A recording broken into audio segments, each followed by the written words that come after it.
let me just kindly share with you the screen that has needs assessment, and then after that, if we have any other questions on that regard, we can actually uh, ask them later on.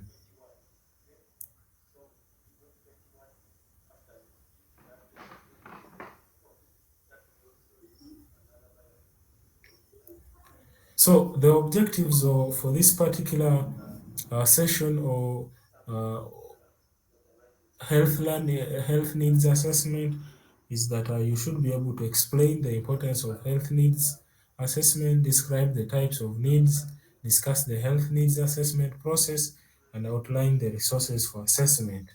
So the importance of health needs assessment, why is it important that you know or you go and understand what the community's need is? But in this case, we are looking at a health problem or a health issue. So health needs assessment is the first step in health promotion, planning, and evaluation. It helps us identify specific health issues, the problems. This society, their health problem is uh, unmet need that mothers do not have access to family planning. This particular community, for them, their issue is that the man should be the one to discuss which type of family planning the woman should go and have. Or the community issue here is that women do not produce at the health facility.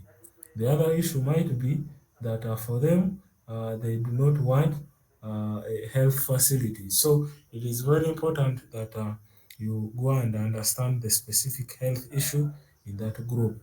Secondly, it helps us identify the target groups. It helps us identify the intervention focus. It helps us identify the priority programs and the resource allocations. Which type of resources do I have? So then what is a need?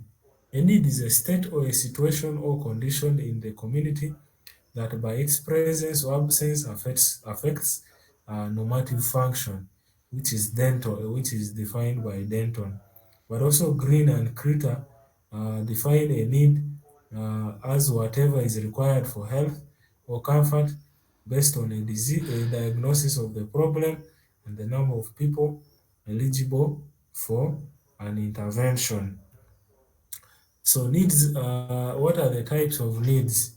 But also in simple terms, needs in a layman's language would mean that what the difference between what is today or what is now and what it is supposed to be.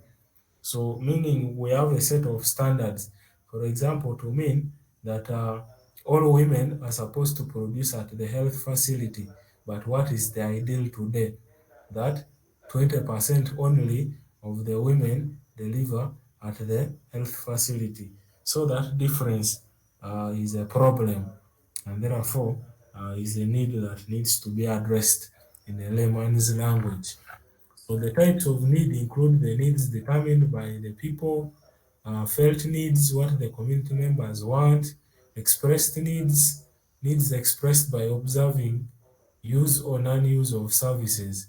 So expressed needs would mean that if you took a borehole to a particular place, if people used it, then you will know that they expressed need for it.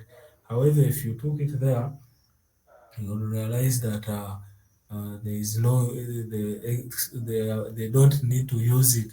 So that's an expressed need. I have always given you an example of how a non-government organization went to one of the regions of Uganda in Karamoja and constructed new toilets all over the place.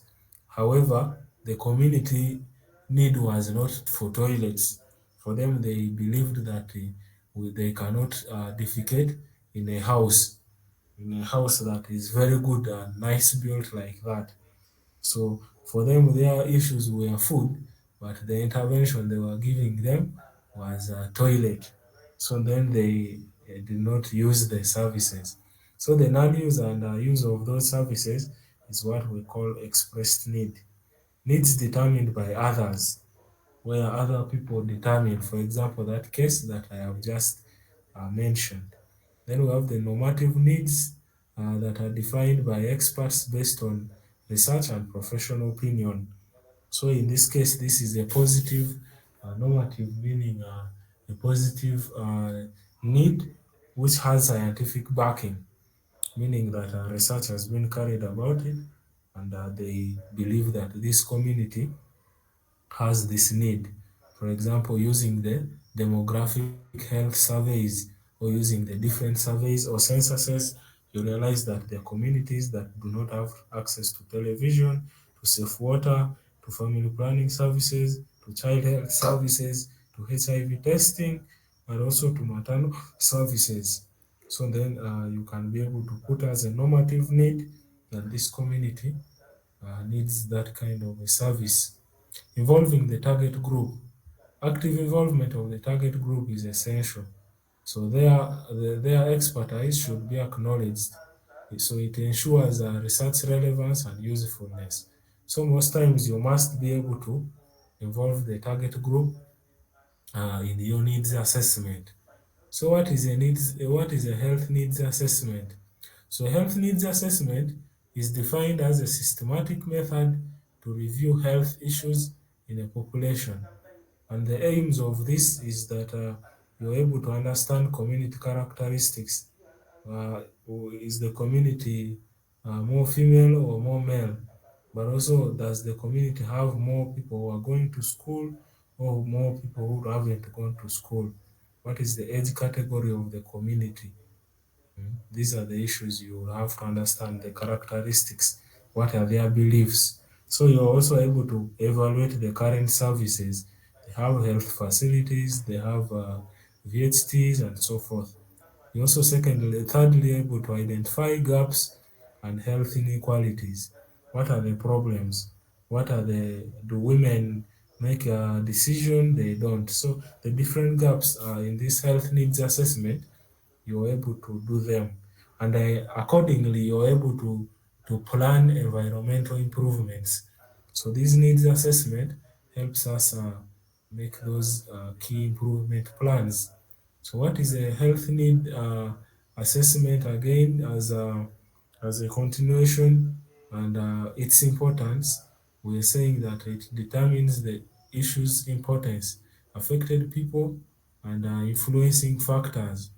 So you will be able to dive deeper to understand what is the importance of the issue that is at hand, the need of the community, what is the importance. And you'll be also able to understand which group is most affected and which factors are influencing this. Then develop solvable strategies. Strategies meaning strategies as we mentioned the other time, and see how we can solve this problem. Align with the strategic direction. Strategic meaning from an informed point of view, and assess the community structures impact on health. So the different community structures, we were talking about youth leaders, we're talking about the, the clan leaders, religious leaders, all in the community, and how they impact on health. So the objectives of the health needs assessment, we have a comprehensive approach considering various aspects, understanding the community, assessing current services and health promotion efforts, identifying gaps in services or programs, addressing health inequities, and environmental improvements. So these are objectives, but you also realize that up there are actually some of the importances that we uh, studied, or that we said that come with this assessment. And another objective, but also which acts as an importance if it is achieved, is that it helps in influencing factors, developing actionable strategies, and aligning with the strategic direction.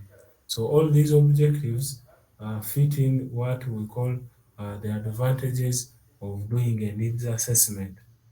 And the needs assessment, you have to do what they call a comprehensive assessment.